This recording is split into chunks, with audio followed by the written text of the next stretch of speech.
et moi-même avons réalisé cette fresque d'un tout nouveau genre, contrairement à celle de l'été dernier sur la place d'Azieux. Depuis la nuit des temps, les hommes se sont servis des murs pour raconter des morceaux de vie. L'art évolue, mais les murs parlent toujours et Genasse est une ville qui, à travers toutes ses peintures, raconte son histoire et ses valeurs, comme celle de la République. Il s'agissait d'un projet osé, audacieux et haut en couleur, et en cela, je remercie chaleureusement Monsieur le maire, Madame Vadon et toute son équipe pour m'avoir fait une nouvelle fois confiance. Encore merci à tous. Je ne sais pas si vous vous souvenez, mais il y a quelques mois, le mur caché derrière vous était en train de s'effriter, pour ne pas dire autre chose, et quelques morceaux étaient déjà tombés. Il y avait donc un besoin impérieux de le restaurer. Problème, il fallait détruire la fresque que vous avez tous connue chez Jeanne, qui invitait les conducteurs des diligences, un peu plus haut rue de la République, à faire une halte bien méritée et désaltérante. Une scène de vie des années 1900, qu'on n'a pas connue tous les deux, comme les 3 autres fresques de cette rue, déjà peintes par la ville à l'époque. L'alternative était alors la suivante, puisque nous ne voulions pas priver les Genassiens de leurs fresques, et que le propriétaire, Patrick Sauterelle, était d'accord avec nous pour laisser peindre son mur. Donc, repeindre le café chez Jeanne et le boulanger qui amène le pain, ou créer quelque chose de nouveau. Alors nous nous sommes penchés sur ce potentiel nouveau. Hein, Juliette? Ce soir, vous le savez, avant de vous dévoiler le tout, j'espère que vous le savez en tous les cas, nous sommes le 13 juillet, et nous fêtons ce soir un peu en avance, mais nous fêtons la fête nationale.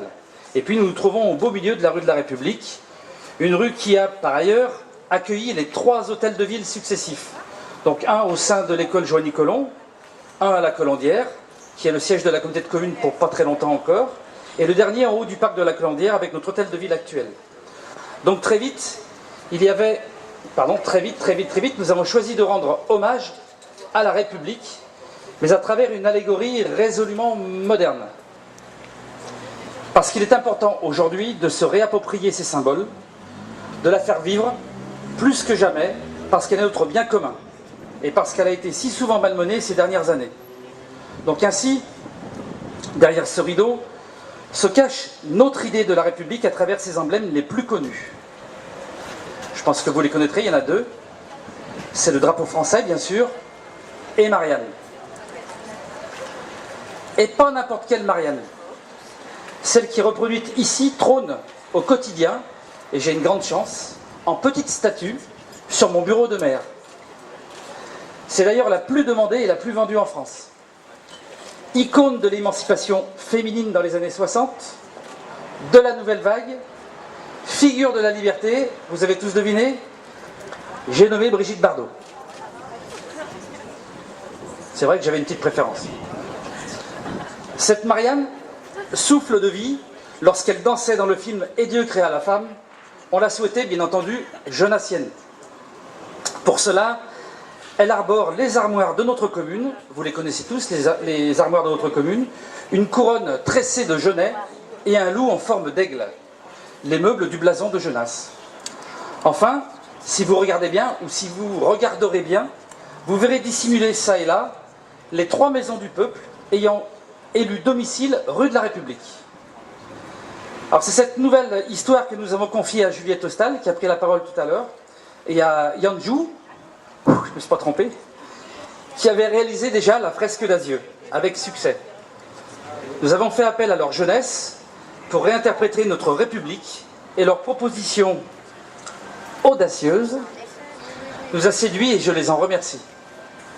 Cette fresque, elle incarne ce que nous voulons accomplir dans la rénovation complète de la rue de la République et plus largement de notre ville. Une alliance, pour ceux qui me connaissent, entre tradition et modernité. Cette fresque est le point de départ de ce vaste projet de réhabilitation. Mais je ne vais pas vous faire plus attendre. Donc Juliette, Njou, si vous voulez venir avec moi. Éléonore, François, ma collègue maire est déjà là. Et on va ensemble faire tomber le rideau. Mais avant de faire tomber le rideau, juste un dernier petit mot.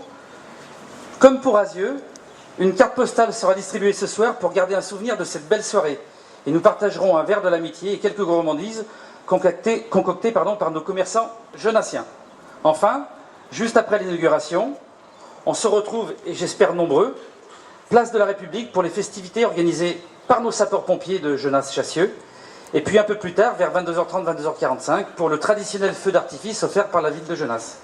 Voilà, et on aura le temps de discuter pour le verre de l'amitié.